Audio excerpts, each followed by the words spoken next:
If a Republican like me, like this senator, says that the president's 2013 budget doesn't pass the smell test, I would probably have half the country questioning judgment. But I would like to quote Washington Post's Dana Milbank comments on the president's budget. This was recently in the Washington Post. These words by a columnist who I think generally is pretty favorable towards President Obama as a person and his administration. But there's great disagreement by this columnist about the president's budget. Quote, "The White House budget for fiscal 2013 begins with a broken promise, adds some phony policy assumptions, throws in a few rosy forecasts, and omits all kinds of painful decisions. Even then," the columnist continues, "the proposal would add $1 trillion more to the national debt than Obama contemplated just a few months ago." Dana Milbank added that the Obama budget, quote, "is a non-starter on Capitol Hill, where even Senate Democrats have no plans to take it up. It is, in other words, exactly what it was supposed to be, a campaign document," end of quote. So with that background from somebody who is not a member of Congress, not a Republican or Democrat, I don't know how they might be registered, I would like to give my views on the president's budget, but just so that people know that it isn't just Republicans that disagree with the president's budget. I think you could sum up the president's budget with 3 words that might say you're giving it a D grade, and probably most people would give it an F grade, but it'd be debt, deficit, distrust, and disaster. Too much spending, too much taxing, and too much debt. So this comes from the fact that earlier this week the president submitted, as he has to every year, a budget proposal, and this budget proposal was all too predictable. It was predictable because it follows the same path as his previous 3 budgets. With breathtaking irresponsibility, the president's 2013 budget would expand the scope of government by spending more money, increase taxes on job creators, particularly small business, and continue on the path of enormous deficits and record debt. Deja vu. The president's budget proposal is supposed to be a serious document, a document that lays out the president's priorities along with the president's ideas on how to address our national fiscal and economic challenges. This budget fails those goals miserably. As a member of the Budget Committee, I've heard from numerous experts who come before that committee about the need for Congress and the president to get serious about fiscal cliff that we're approaching. We've had deficit commissions. You remember Simpson-Bowles as an example. We've had task forces, and we have had what we call gangs, gang of six senators trying to work things out, and other members of Congress. All of these who have all put forward deficit reduction plans. However, it's going to take more than a commission, and the president didn't even back the recommendations of his own commission a year ago. It's going to take more than task forces. It's going to take more than gangs of senators, because the single most important political and moral leader in America is whoever holds the presidency of the United States. And in this particular instance of this executive budget, that person and that document has failed to lead on this critical issue. And it doesn't matter how many commissions, how many task forces, and how many gangs of senators you have, without presidential participation, a problem as big as this country's national debt is never going to be solved. What President Obama put forward on Monday of this week is not a serious budget. As I said before, it's a political statement. The fact is, Americans are going to pay a heavy price for the president's unwillingness and inability to lead. While President Obama claims that his budget will create an American built to last, the only thing his budget builds are higher deficits and debt, a bigger, more intrusive government, and economic decline for future generations. And you want to remember that more important than the economic points of a budget is when you get a more intrusive government, the less economic and social freedom that people have. By nearly every fiscal measure, President Obama's budget makes matters much worse. Not only has the president chosen to ignore the looming fiscal catastrophe, he's chosen to continue course and even step on the accelerator. This year, the federal government will spend $3.8 trillion, equal to 24.1% of our GDP. During the past 60 years, we've averaged about 21% of GDP. So you quantify government growing dramatically from taking 21% out of the economy that government spends, 535 members of Congress spend instead of 300 million Americans. And that's raised to 24.3%. Alarmingly, over the 10-year budget that we look ahead in the 2013 budget, this budget spending never gets below 22%. So forever, they're growing government and detracting from individual freedom. He and the president intends to lock in historically high levels of spending. And don't take it from me, but it's right here in these budget documents that we've all been given this week. He's a big spender of other people's money. In dollar terms, spending goes up from $3.8 trillion this year to $5.8 trillion 2022.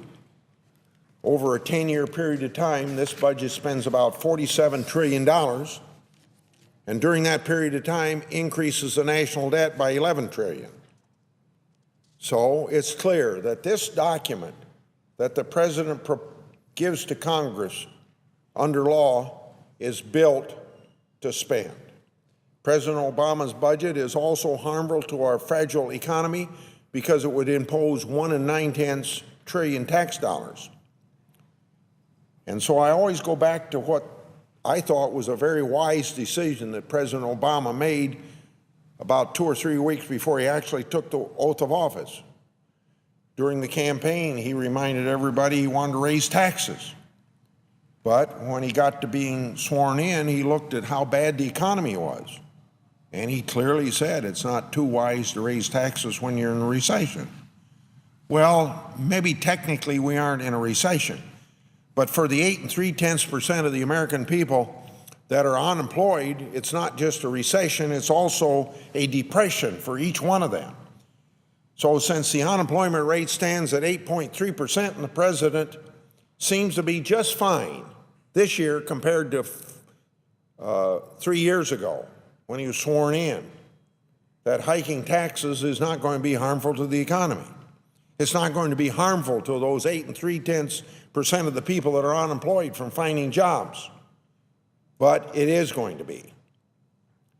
So why is the president flip-flopped on this issue of whether or not you ought to increase taxes when people have such high unemployment rates?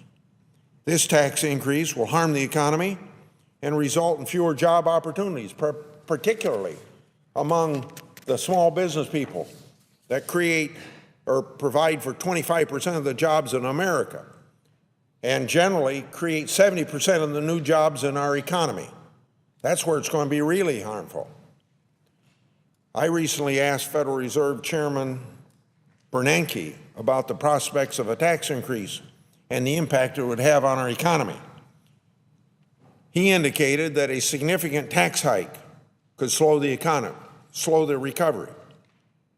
And in my question to him before the Budget Committee, I quoted the Congressional Budget Office that said unemployment would go up and the economy would grow less if we had this big tax increase that the president wants.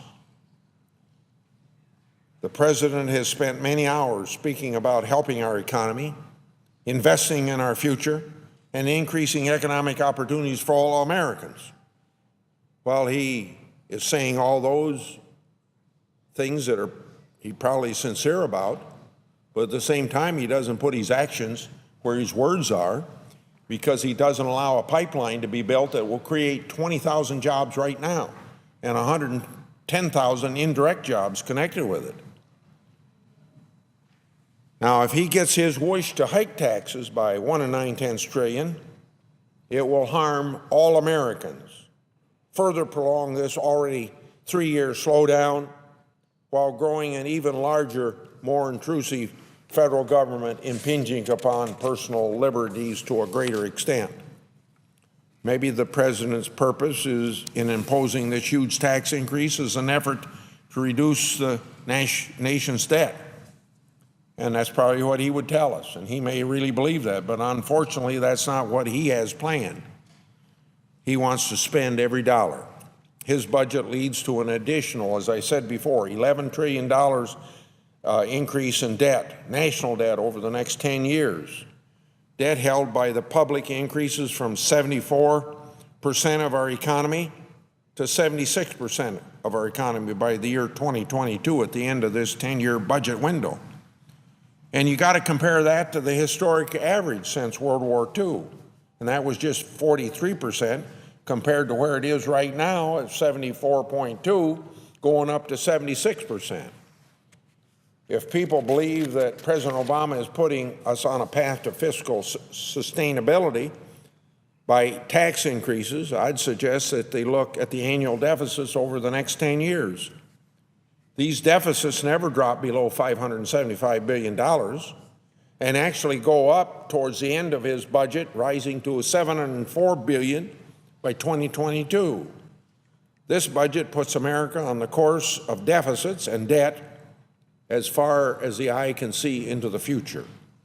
Additionally, the president took a pass on proposing any real changes to our entitlement programs, which are the real driver of future deficits and debt. And that's only part of it. The main part of it is, do you want to preserve Social Security, Medicare, and Medicaid for future generations? Because if we don't do something about it, it's not going to be preserved. Again, he's absent from the discussion when Social Security, Medicare, and Medicaid comes up. He's offered no solution in this budget, even though the Simpson-Bowles Commission that he appointed, that he never endorsed their recommendations a year ago, and why he didn't endorse and trust the people that he put in place to get a solution to these problems, I don't know. But even the Simpson-Bowles Commission had solutions for Social Security, Medicare, and Medicaid.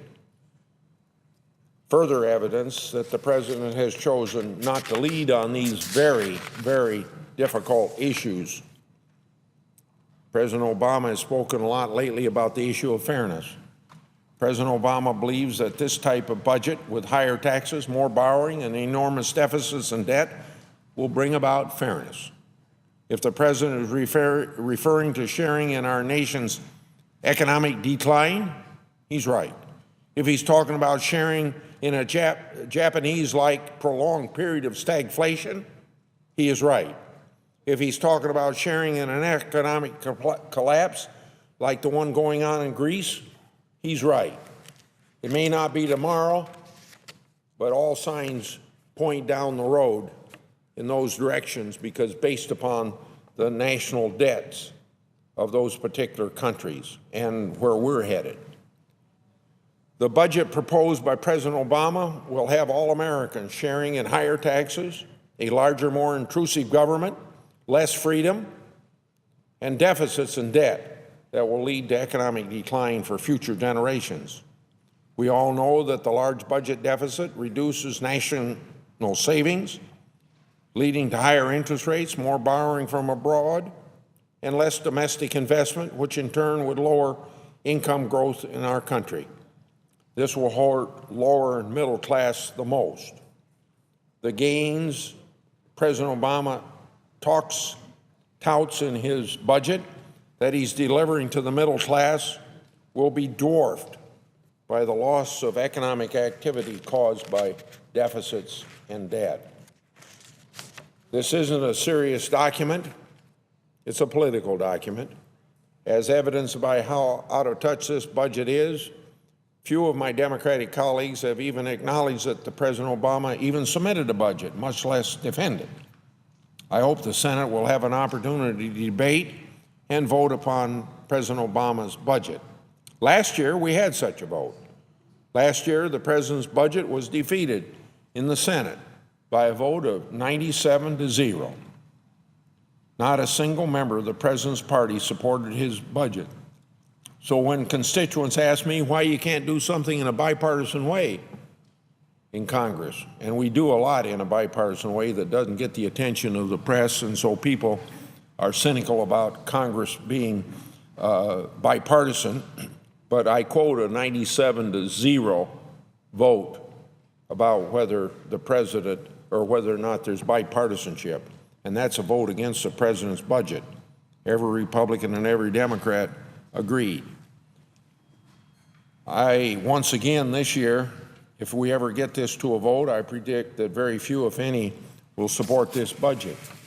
Quite frankly, it would be humorous if the consequences of inaction weren't so serious. We have a moral obligation to offer serious solutions for today and for future generations. The president's budget fails in this responsibility. He has chosen a politically expedient path rather than a responsible, forthright path. Our grandchildren and great-grandchildren will suffer as a result of this failure. And that suffering comes from this fact that for 9 generations of Americans, each succeeding generation has lived better than the previous generation. And a lot of Americans feel that that's not going to happen with the next generation. That would be a sad commentary. I yield the floor.